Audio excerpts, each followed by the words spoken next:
الحمد لله الذي علا في توحده ودنا في تفرده وجلى في سلطانه وعظم في أركانه وقهر جميع الخلق بقدرته وبرهانه والصلاة والسلام على أشرف الأنبياء والمرسلين حبيب إله العالمين مولى ومولى الثقلين جد الحسن والحسين مولانا أبي القاسم محمد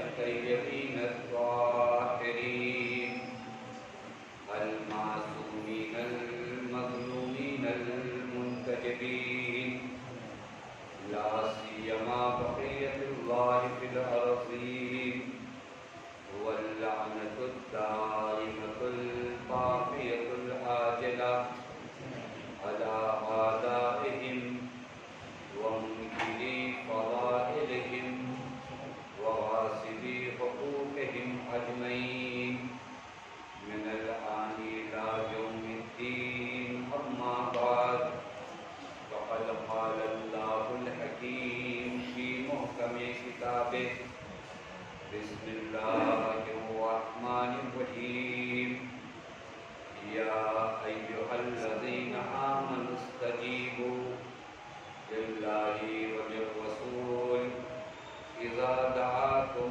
لما يحييكم صلوات اللهم صل على محمد وآل محمد. ایک مرتبہ سورہ حمد اور تین مرتبہ سورہ توحید کی تلاوت فرما کے مرحوم سید علی سرور ابن نذیر حسین، مرحوم سید محمد علی بن محمد نذیر، مرحومہ سیدہ شاہدہ خاتون بنت مرتضی حسین، مرحوم سید حیدر ثقلین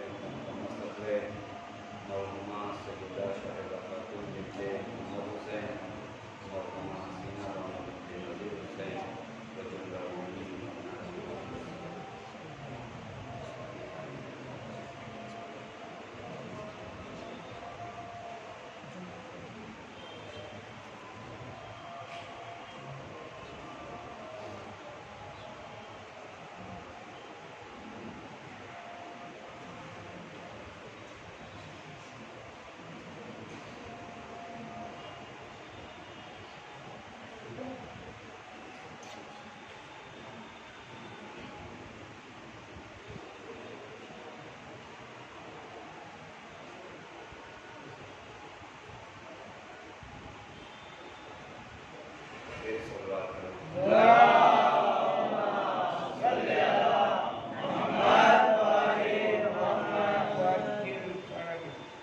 پروردگار عالم کا لاکھ لاکھ شکر ہے کہ اس معبود نے ہمیں اور آپ کو بارگاہ پیغمبر اکرم صلی اللہ علیہ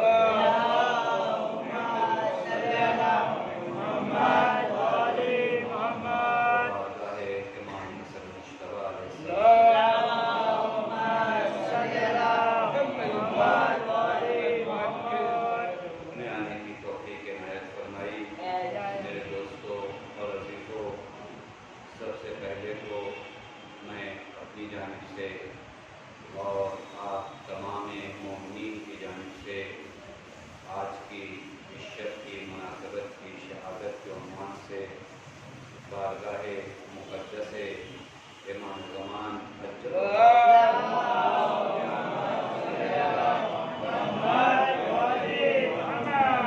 تسلیت اور تعزیت پیش کرتا ہوں.